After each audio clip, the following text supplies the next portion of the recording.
नमस्कार दोस्तों, ध्रुव GS academy में आपका एक बार फिर से स्वागत है। आज 30 और 31 मार्च दोनों ही डेट्स की जो वीडियो है वो एक साथ ही बन रही है, क्योंकि कल किसी कारणवश मैं वीडियो अपलोड नहीं कर पाया। तो आज सबसे पहले हम शुरुआत करेंगे राजस्थान सरकार की शुभ शक्ति योजना की, जो श्रम विभाग की योजना है, जिसके तहत राजस्थान सरकार प्रत्येक पंजीकृत श्रमिक को उनकी 2 पुत्रियों के किसी प्रकार के व्यवसाय, स्किल डेवलपमेंट या विवाह के लिए प्रत्येक पुत्री के लिए 55,000 रुपये की आर्थिक सहायता करती है। इसके लिए आवश्यक है कि जो श्रमिक हो वह श्रम विभाग में पंजीकृत हो, उनकी पुत्री की उम्र 18 वर्ष से ऊपर हो, अविवाहित हो तथा न्यूनतम वो 8वीं कक्षा पढ़ी हुई हो तथा उसके पास बैंक खाता हो। दोस्तों, दूसरा बिंदु है राष्ट्रीय हरित हाइड्रोजन मिशन। 2023 में इसे भारत सरकार ने लॉन्च किया था और अब भारत सरकार 19,744 करोड़ रुपए के बजट के साथ इसे लागू करने जा रही है। इसका उद्देश्य है भारत को ग्रीन हाइड्रोजन और उससे बनने वाले उत्पादों के उत्पादन, इस्तेमाल और निर्यात के लिए वैश्विक केंद्र बनाने के लिए। इसके तहत जो भारत सरकार ने लक्ष्य तय किया हुआ है 2030 तक प्रति वर्ष कम से कम 5 million metric ton green hydrogen का उत्पादन करना, साथ ही जो भारत के महत्वपूर्ण क्षेत्र हैं उन्हें कार्बन मुक्त करना। उसका टारगेट है 50 million metric ton greenhouse गैसों का उत्सर्जन प्रतिवर्ष कम करना।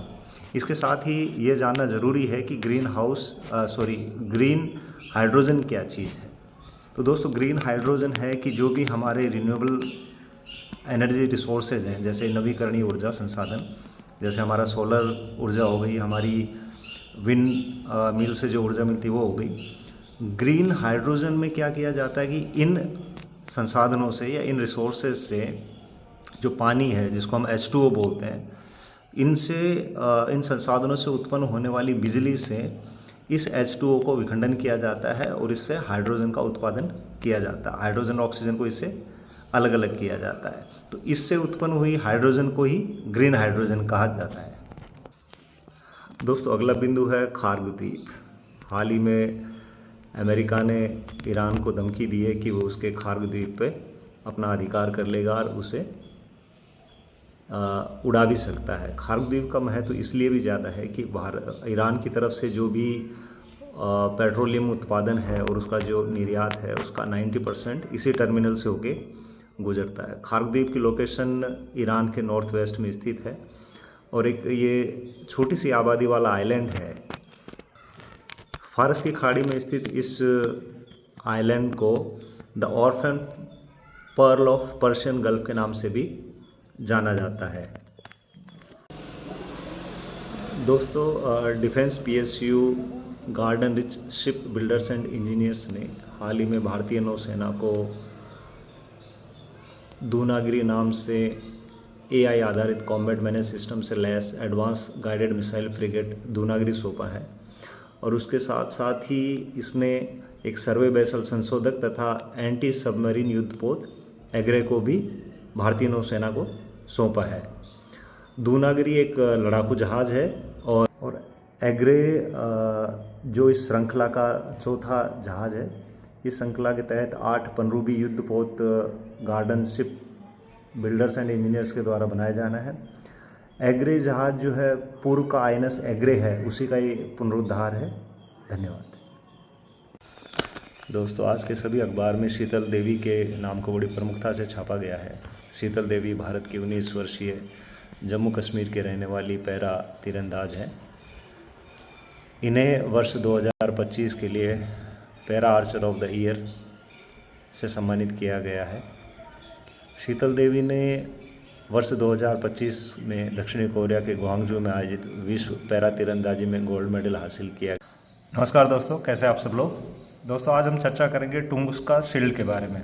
टुंगुस्का शील्ड सोवियत ओरिजिन की tracked advance air defence system है, जिसका हाल ही में हमारे रक्षा मंत्रालय ने रूस के साथ 445 करोड़ का एग्रीमेंट किया है उसके प्रोक्योरमेंट के लिए। इस एयर डिफेंस सिस्टम की ज़रूरत हमें इस वजह से पड़ती है कि कई जो लो अल्टीट्यूड एयरक्राफ्ट हैं या ड्रोन है, जिनको हमारा रडार ट्रैक नहीं कर पाता और वो हमारे एयर स्पेस में एंटर कर जाते हैं, ये एयर डिफेंस सिस्टम उन सभी एयरक्राफ्ट या सभी ड्रोन या जो हेलीकॉप्टर है उनको ट्रैक भी कर पाएगा और साथ के साथ उनको नष्ट भी कर पाएगा। इसकी ख़ास बात यह है कि इसमें मिसाइल और गन दोनों लोडेड रहते हैं, दोनों मौजूद रहते हैं। और ख़ास बात यह है कि ये जो मिसाइल सिस्टम है वो 8 से 10 किलोमीटर की इसकी मारक क्षमता है और करीब 3500 मीटर का अल्टीट्यूड तक ये मार सकता है। तो ये आने वाले समय में हमारी भारतीय सेना के अत्यधिक काम आने वाला है। दोस्तों, हम चर्चा करेंगे भारत की जनगणना के बारे में। जैसा कि आप सबने अभी अखबारों में पढ़ा होगा कि 1 अप्रैल से यानी कल से भारत में जनगणना का कार्य शुरू हो रहा है। इस बार जनगणना का कार्य 2 फेज़ में होगा, जिसका प्रथम फेज़ 1 अप्रैल 2026 से शुरू होने वाला है। पिछले 130 वर्षों में ये पहला अवसर है जब भारत की जनगणना प्रति 10 वर्ष की बजाय थोड़ा सा आगे खिसक गई है। हमारे यहाँ जनगणना प्रत्येक 10 वर्षों में होती है शुरू, जो कि 2021 में होनी थी, जो इस बार 2026 में शुरू हो रही।